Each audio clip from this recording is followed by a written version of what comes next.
नमस्कार दोस्तों, मेरा YouTube चैनल पे आपका स्वागत है। इस वीडियो लेक्चर में मैं आपके पास और एक क्वेश्चन लाया हूँ। ये जो क्वेश्चन से ये लॉज ऑफ मोशन के अंतर्गत आता है और देखते हैं इस क्वेश्चन का क्या पूछा है हमको कैलकुलेट करने के लिए, उसके बाद उसकी डिस्क्रिप्शन करें। In the system shown, the acceleration of the wedge of mass 5m is there is no friction anywhere. Question में पूछा है, देखिए इस जो मास है, एक बड़ा सा जो ब्लॉक है 5m और ये आपका ग्राउंड है, ये आपका ग्राउंड है।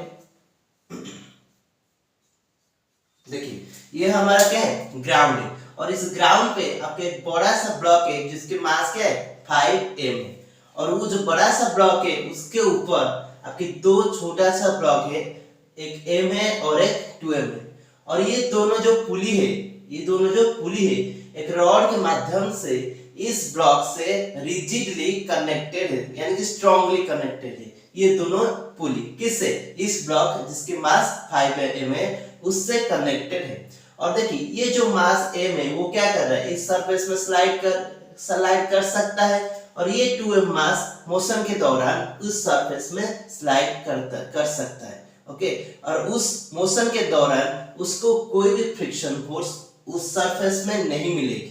उसी तरह का ये जो 5m मास का एक बड़ा सा ब्लॉक है उस हॉरिजॉन्टल में मूव करेगा, मोशन में रहेगा, तभी भी उसको भी कोई फ्रिक्शन नहीं मिलेगी इस ग्राउंड के सरफेस की वजह से। तो यानी कि कोई भी मोशन के दौरान फ्रिक्शन फोर्स कोई भी ब्लॉक एक्सपीरियंस नहीं करेगी। और ये भी हम अजम्पशन करेंगे जो पुली में जब आपकी स्ट्रिंग मूव करेगी तो पुली में भी आपको कोई भी फ्रिक्शन फोर्स देखने को नहीं मिलेगा। उसके साथ साथ हम ये कंसीडर करेंगे कि मोशन के दौरान जो स्ट्रिंग होगा वो हमेशा टाइट रहेगा और स्ट्रेट रहेगा। ओके, और वो कभी लूज नहीं होगा। और हम क्या कंसीडर करेंगे, जो स्ट्रिंग होगा उसकी वो मास, जो उसकी मास होगा वो नेग्लिजिबल होगा इन तीनों ब्लॉक के कंपैरिजन में। और हम ये भी कंसीडर करेंगे जो पुली है उन पुली का मास भी नेग्लिजिबल होगा उन तीनों ब्लॉक्स की कंपैरिजन में। तो हमको अभी क्या मिलेगा, देखिए हम चलते। क्वेश्चन पूछा है कि जो 5m मास का जो बड़ा सा ब्लॉक है उसका एक्सेलरेशन क्या है, उसका एक्सेलरेशन क्या है। ऑप्शन में आपको चार ऑप्शन दे रखा है, किसमें 0 दे रखा है, किसमें g/2, किसमें g/4, इस तरह का ऑप्शन दे रखे हैं। तो हम कैलकुलेट करते, तो कैलकुलेशन करने के लिए हमारे पास देखिए 3 बॉडी है। ओके, एक 5m मास का है और एक मास m का है और एक 2m का है। तो जो तीनों ब्लॉक है तो इन तीनों ब्लॉक का हमको फ्री बॉडी डायग्राम बनाने का जरूरत है। तो हम इस तीनों ब्लॉक का फ्री बॉडी डायग्राम बनाते हैं। तो देखिए उस तीनों जो ब्लॉक है उनकी फ्री बॉडी डायग्राम बनाते हैं। बहुत सिंपल है। देखिए इस पॉइंट में मैं मास 5m को कंसीडर करता हूं। ओके, पॉइंट ऑब्जेक्ट की तरह ट्रीट करूंगा जिसकी मास क्या है 5m। और इस पॉइंट में एक मास 2m है तो उसकी मास में 2m लिखता हूं और दूसरा वाला जो है मास m, इस पॉइंट में जिसकी मास m। तो ये जो मास 2m है तो वो जो इंक्लाइंड सरफेस में है तो उस इंक्लाइंड सरफेस को मैं इसे डॉटेड लाइन के माध्यम से डिनोट करता हूं और इसको जो परपेंडिकुलर है ये होता है उसकी परपेंडिकुलर। ओके, तो परपेंडिकुलर को मैं डॉटेड लाइन से डिनोट करता हूं। देखिए 2m मास को क्या अफेक्ट करेगी, ग्रेविटी ऑब्वियसली। तो जब ग्रेविटी अफेक्ट करेगी, कैसे अफेक्ट करेगी, वर्टिकली ग्रेविटी होगी। तो ये एंगल क्या होगी, ये जो एंगल होता है यानी कि देखिए ये जो परपेंडिकुलर होता है और ये जो आपकी ग्रेविटी होता है, तो ये जो एंगल होता है तो ये जो ग्रेविटी जिस डायरेक्शन में एक्ट कर रहा है उस लाइन इस रे को यानी कि इस जो हॉरिजॉन्टल है उसको परपेंडिकुलर है और ये जो नॉर्मल से किसको परपेंडिकुलर है, इस इंक्लाइंड सरफेस को परपेंडिकुलर है। अगर इन दोनों के बीच में एंगल 60 डिग्री बनता है तो इन दोनों का जो नॉर्मल से उनके अंदर जो एंगल होगा वो भी 60 डिग्री होगा, यानी कि ये भी आपका 60 डिग्री है। तो ग्रेविटी उस पर 2m मास में गिरेगा, 2mg फोर्स में, तो उसकी जो cos 60 हो जाएगी वो क्या हो जाएगी cos 60। तो तभी इस कंपोनेंट क्या हो जाएगी mg हो जाएगी और इसकी जो sin 60 क्या हो जाएगी √3/2mg। तो क्या हो जाएगा ये √3mg हो जाएगा। ये गया ग्रेविटी की वजह से। अभी क्या गिरेगी, अभी इसमें नॉर्मल फोर्स किसी की वजह से, क्योंकि ब्लॉक 5m से कनेक्टेड है, तो ऑब्वियसली वो आपको उसको नॉर्मल फोर्स देगा। तो जब नॉर्मल फोर्स मिलता है तो किस दिशा में मिलता है, इस दिशा में, तो उसकी परिमाण क्या होता है, सपोज n1 है, सपोज n1 है, तो जब नॉर्मल फोर्स n1 मिलेगी, अभी क्या होगी, जब उसको नॉर्मल फोर्स मिलेगी इस दिशा में, तो ये जो बॉडी है किसकी वजह से, इसकी वजह से इसको फोर्स मिलेगी, तो ऑब्वियसली न्यूटन्स की जो रिएक्शन और एक्शन पेयर में अगर ये इसको फोर्स देता है, तो उस मोमेंट में ये वाला जो बॉडी होगा इसको फोर्स देगा ऑपोजिट दिशा में, तो इसको जो फोर्स मिलेगा किस दिशा में मिलेगा, इसकी ऑपोजिट यानी कि इस दिशा में मिलेगा। जो ये इंक्लाइन सरफेस है, जो इंक्लाइन सरफेस है, इंक्लाइन सरफेस की जो परपेंडिकुलर है, ये 5m मास है, तो मैं इसकी जो ग्राफ बनाऊंगा ये हॉरिजॉन्टल है यानी ये वाला, ओके, और ये वर्टिकल है, ओके, तो इस दिशा में होगा नॉर्मल फोर्स का परिमाण क्या होगा, n1 होगा। अभी क्या होगी, ये एंगल क्या है, ये एंगल क्या है देखिए, ये आपका हॉरिजॉन्टल से कितना एंगल बना है, ये आपका नॉर्मल है, ये आपका हॉरिजॉन्टल डायरेक्शन था, हॉरिजॉन्टल डायरेक्शन था, तो ये हॉरिजॉन्टल डायरेक्शन से यानी कि ये वाला, तो ये एंगल कितना होगा, ये एंगल कितना होगा, तो ऑब्वियसली देखिए ये जो दोनों है, ये एक 60 डिग्री है, एक हॉरिजॉन्टल है, ओके, और देखिए इसको हम ऐसे भी कैलकुलेट करेंगे कि ये 90 डिग्री है, अगर ये आपका 60 डिग्री होता है तो ये क्या हो जाएगा 30 डिग्री, क्या हो जाएगा 30 डिग्री, यानी कि ये आपका कितना एंगल बनाएगा इसमें 30 डिग्री, कितना 30 डिग्री बनाएगा इस एंगल। तो अभी देखिए अगर ये आपका 30 डिग्री बनाता है तो इसका जो कंपोनेंट फॉर्म होगा क्या होगा, n1 cos 30 इस दिशा में, तो cos 30 क्या होगा, n1 cos 30, जो cos 30 होता है वो क्या होता है √3/2n, ओके, ये हो जाएगा। और इसका क्या होता है sin 30 क्या होता है हाफ होता है, तो n1/2 हो जाएगा इस दिशा में। अभी क्या होगा ये तो गया नॉर्मल फोर्स की वजह से, तो इसको इस जो ब्लॉक है, बड़ा सा ब्लॉक है 5m है, ओके, ये जो बड़ा सा ब्लॉक है उसको ग्रेविटी गिरेगा, तो ग्रेविटी किस दिशा में, इस दिशा में, तो उसकी परिमाण क्या होगी 5mg, तो उसके जब ये ब्लॉक होगा इस पे, तो उस सरफेस यानी कि जो ग्राउंड होगा तो उसको फोर्स देगा, तो सपोज वो जो फोर्स है वो n3 है, क्या है n3। तो ये जो फ्री बॉडी डायग्राम में बना रहा हूं, फ्री बॉडी डायग्राम बना रहा हूं, तो इसका जो बना रहा हूं 5m मास का फ्री बॉडी डायग्राम, वो 5m का जो फ्री बॉडी डायग्राम वो किस फ्रेम में, ग्राउंड में, इसका किस फ्रेम में, ग्राउंड में मैं उसकी फ्री बॉडी डायग्राम बना रहा हूं, यानी कि मैं ग्राउंड में रहकर ग्राउंड की जो फ्रेम ऑफ रेफरेंस में है, मैं उस ग्राउंड की फ्रेम ऑफ रेफरेंस में रहकर उस बॉडी का फ्री बॉडी डायग्राम बना रहा हूं, ओके। तो उस जो बॉडी का मैं फ्री बॉडी डायग्राम बना रहा हूं, ये ग्राउंड पे रहकर नहीं, ये उस सरफेस में यानी इंक्लाइन सरफेस में, यानी कि ये जो ब्लॉक के ऊपर रहकर, okay, on the block, okay, on the block, जो बड़ा सा ब्लॉक है, on the bigger block, on the bigger block, जो बड़ा सा ब्लॉक है उस ब्लॉक के ऊपर रहकर मैं क्या कर रहा हूं, उसकी फ्री बॉडी डायग्राम बना रहा हूं, किसकी, इस बड़ा सा जो मास है, ओके, मतलब जो मास ट्यूब का। तो अभी देखिए इस बॉडी जब इस तरह का मूव करेगा तो उसको टेंशन फोर्स मिलेगा, तो टेंशन फोर्स क्या करेगा, उसको अपोज करेगा नीचे की तरफ, तो टेंशन फोर्स मिलेगा, सपोज T है, क्या है T है देखिए ये जो बॉडी है पुली है, तो पुली को जब ये पुल होगा तो पुली को किस डायरेक्शन में मिलेगा, पुली को कौन फोर्स देगा, ये जो टेंशन है, तो पुली को जो फोर्स मिलेगा किस दिशा में, इस दिशा में, जो कि T है, ओके। तो ऑब्वियसली ये T होगा, तो ये जो टेंशन होगा ये क्या होगा, इस बॉडी में ट्रांसमिट होगा, ओके, ट्रांसमिट होगा, टाइट रहेगा, यानी कि इस पॉइंट में भी टेंशन T मिलेगा। जब इसको टेंशन T मिलेगा इसी की वजह से, तो इसको इसकी वजह से क्या मिलेगा, अपोजिट डायरेक्शन में टेंशन मिलेगा। उसके साथ साथ क्या होगा, ये जो बड़ा सा ब्लॉक है मास, ओके, उसको भी फोर्स मिलेगा, किस दिशा में, इस दिशा में, किस दिशा में, इस दिशा में मिलेगा।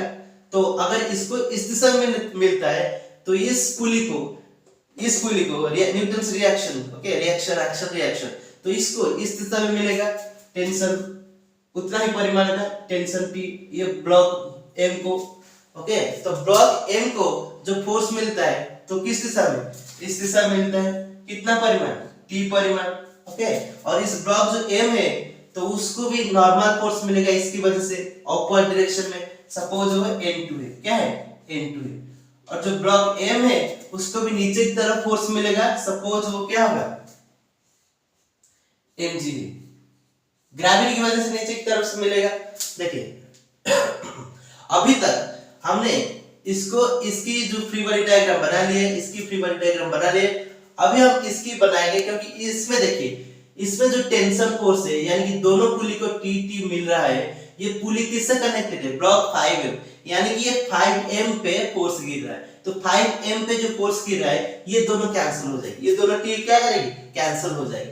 उसके बाद ये जो 5M ब्लॉक है तो 5M ब्लॉक को टेंशन इस दिशा में मिलेगा, 5M ब्लॉक को टेंशन पुली में, क्योंकि जो दोनों पुली में जो फोर्स गिर रहा है वो पुली किस में गिर रहा है फोर्स 5M जो ब्लॉक है उस पे गिर रहा है। ओके, तो ये दोनों कैंसिल हो जाएगी अपोजिट डायरेक्शन में, और परंतु जो एग्जिस्ट रहेगी टॉर्क ये रहेगी और ये बल रहेगी, तो इसकी वजह से जो टेंशन होगा M पर तो किस दिशा में होगा इस दिशा में T प्लस ये वाला जो टेंशन होगा तो ये कितना एंगल बनाएगा, देखिए ये कितना एंगल बनाएगा ये 60 डिग्री, क्योंकि दोनों एंगल क्या है ये एक प्लेन है, यानी कि इस जो लाइन है और ये जो लाइन है पैरेलल है, तो ये एंगल जितना होगा ये एंगल आपका उतना ही रहेगा।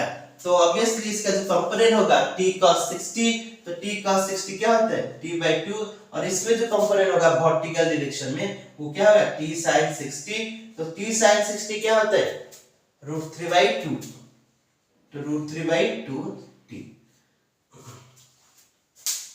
अभी देखिए अभी आगे हम मेन क्वेश्चन पे, तो इस बॉडी पे देखिए वो पूछ रहा है कि बड़ा सा जो ब्लॉक है 5M उसका एक्सेलरेशन है, यानी कि एक्सेलरेशन है कहां पर जब आप ग्राउंड में रहे हो और ग्राउंड में रहकर उस बड़ा सा ब्लॉक को देख रहे हो कि एक्सेलरेशन A के साथ अप्रोच कर रहा है आपके पास। ओके, किसके साथ एक्सेलरेशन A के साथ अप्रोच कर रहा है या जा रहा है, तो मैं एक ही डायरेक्शन को कंसीडर करूंगा, इसमें कोई फर्क नहीं पड़ेगा। तो मैं ग्राउंड पे रहकर, ये क्या है ग्राउंड पे रहकर, सपोज मेरा जो बड़ा सा ब्लॉक है इस दिशा में A0 एक्सेलरेशन के साथ आ रहा है, अगर ये A0 एक्सेलरेशन के साथ बड़ा सा ब्लॉक आ रहा है तो उसको जो फोर्स गिरेगा उस पे 5M ब्लॉक में जो फोर्स रहेगा वो क्या होगा, उसकी मास 5M है और उसके एक्सेलरेशन A0 है, तो वो क्या हो जाएगा इस फोर्स के परिमाण के साथ हो जाएगा, यानी कि ये जो फोर्स है क्या है √3/2 N1 है फोर्स, माइनस ये जो फोर्स है क्या है 3T/2 है, तो इस फोर्स के बराबर हो जाएगा किसका ये जो 5M ब्लॉक है। तो अभी मैं क्या करूं, अगर आपका ये फ्रेम A0 एक्सेलरेशन के साथ इस दिशा में आ रहा है, इसका मतलब है उसकी जो A0 एक्सेलरेशन के साथ इस दिशा में आ रहा है, तो उस A0 एक्सेलरेशन की वजह से यानी आपकी जो फ्रेम होगा वो एक्सेलरेटेड हो जाएगा। अगर आपका फ्रेम एक्सेलरेटेड फ्रेम है और आप फ्री बॉडी डायग्राम उस ब्लॉक पे बना रहे हैं, इस बड़ा सा ब्लॉक पे बना रहे हैं, इसका मतलब है इस बड़ा सा ब्लॉक पे हमको सीडो फोर्स को काउंट करना पड़ेगा, और सीडो फोर्स होगा उस दोनों ब्लॉक में वो क्या होगा अपोजिट दिशा में होगा। ओके, उसके परिमाण क्या होगी उस ब्लॉक की मास, जिस ब्लॉक को आप कंसीडर कर रहे हो उस ब्लॉक की मास इनटू उस फ्रेम ऑफ रेफरेंस का एक्सेलरेशन, यानी कि जिस फ्रेम में वो दोनों ब्लॉक है उस फ्रेम ऑफ रेफरेंस का एक्सेलरेशन के साथ बराबर। तो जो T2M होगा उसको जो फोर्स मिलेगा 2M into A0, दिशा क्या होगी इस दिशा में, तो इसको जो फोर्स मिलेगा इस दिशा में मिलेगी 2M A0, तो 2M A0 का जो कंपोनेंट होगा क्या होगा, देखिए ये जो एंगल है 2M0 और ये N1 है, तो ये एंगल क्या है देखिए ये एंगल कितना होगा, क्योंकि ये 60 ये 90, तो ये क्या हो जाएगी कि दोनों 90 होगा तो ये 30 डिग्री।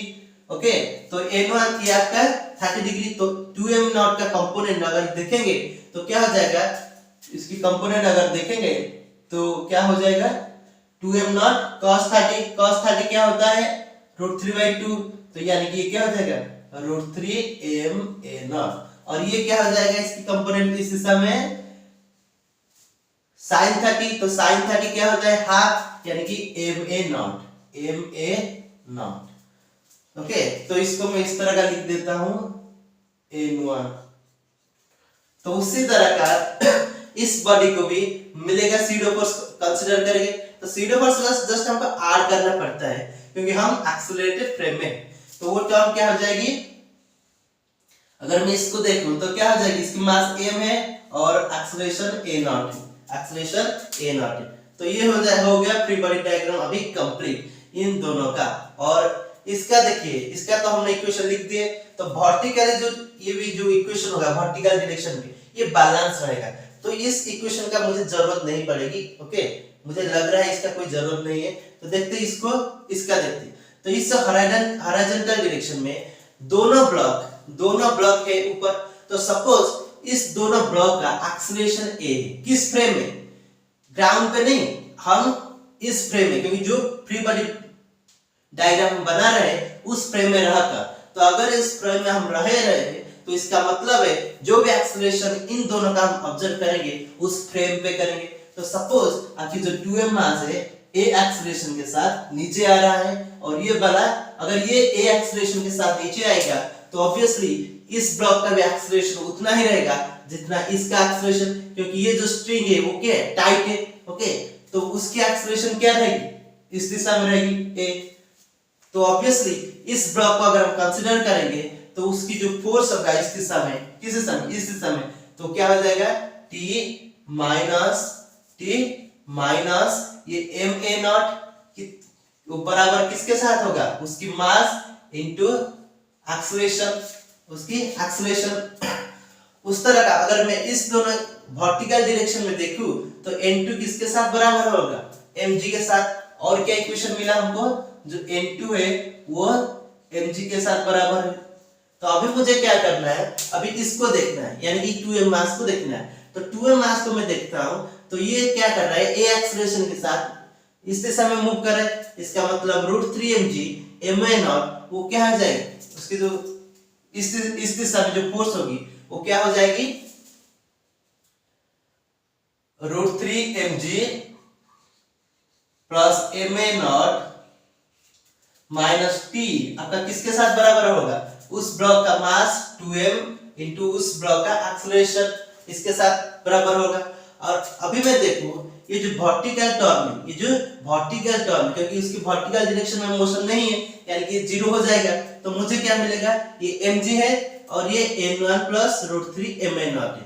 ओके, ये mg है तो इस दोनों फोर्स क्या हो जाएगी, बैलेंस हो जाएगी।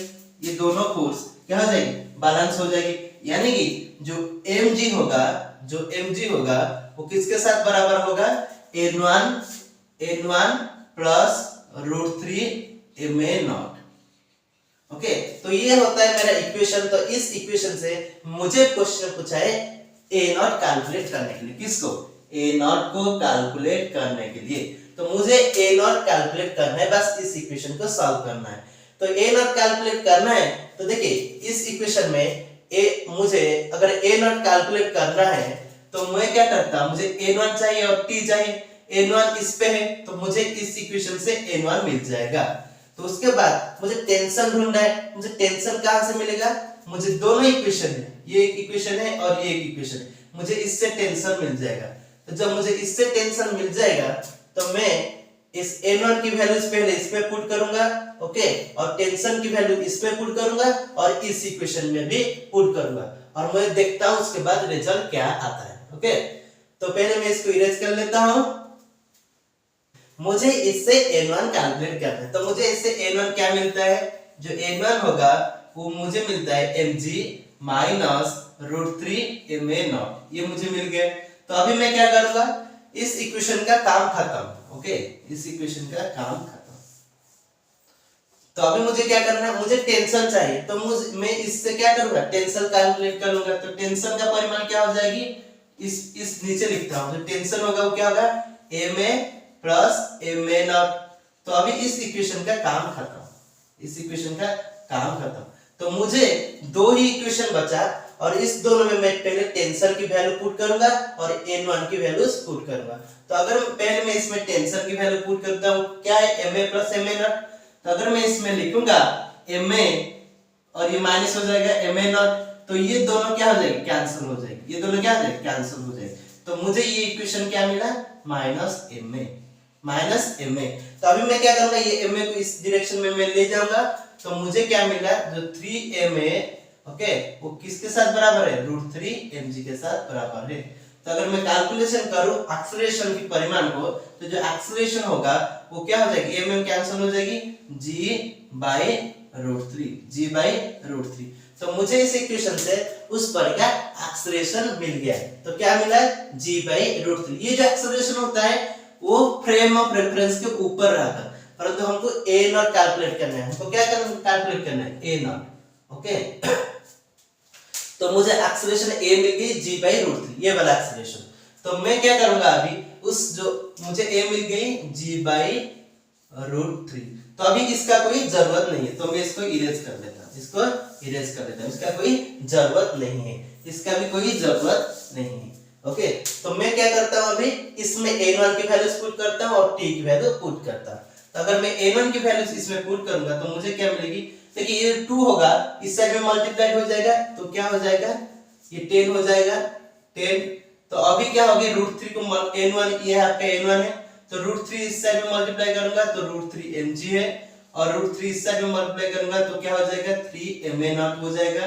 और उसके साथ साथ ये जो टेंशन है वो क्या हो जाएगा, 3 इंटू टेंशन क्या है, ये होगा, यानी कि 3ma है minus 3 into tension ma0, okay, ये हो जाएगा। तो देखिए इस दोनों इक्वेशन में तो मुझे क्या मिल रहा है, √3mg, आप ये root minus 3ma0, okay, tension क्या है, ma, n1 की वैल्यू mg, √3 मैंने मल्टीप्लाई कर दिया तो ये 3ma0 हो गया। उसके बाद माइनस 3 इंटू टी, यानी कि माइनस 3ma माइनस 3ma0, ये हो गया। तो ये अगर मैं कैलकुलेट करूं तो मुझे क्या मिलता है, मैं ये a है और ये आपका, तो जो a है उसमें a की वैल्यू पुट करूंगा, किसमें, a की वैल्यू, तो a की वैल्यू क्या है, g/√3, क्या है, g/√3। तो अगर मैं a की वैल्यू g/√3 पुट करता हूं, तो देखिए g/√3 पुट करता हूं तो √3 कैंसिल हो जाएगा, तो ये √3mg हो जाएगा, क्या हो जाएगा, √3mg। तो ये √3mg हो जाएगा और ये √3mg हो जाएगा। तो जब √3mg हो जाएगा तो ये क्या हो जाएगा, कैंसिल हो जाएगा, यानी कि हमको क्या मिलेगा, 3ma0, तो क्या हो जाएगा, 6ma0, क्योंकि ये दोनों कैंसिल हो जाएगा। तो ये इस साइड में क्या है, 10ma0। तो अगर मैं इसको कैलकुलेट करूं तो मेरा क्या हो जाएगा, 16ma0 equal to 0, 16ma0 equal to 0, यानी कि जो एक्सेलरेशन a0 है वो मुझे क्या मिलेगी, 0 मिलेगी।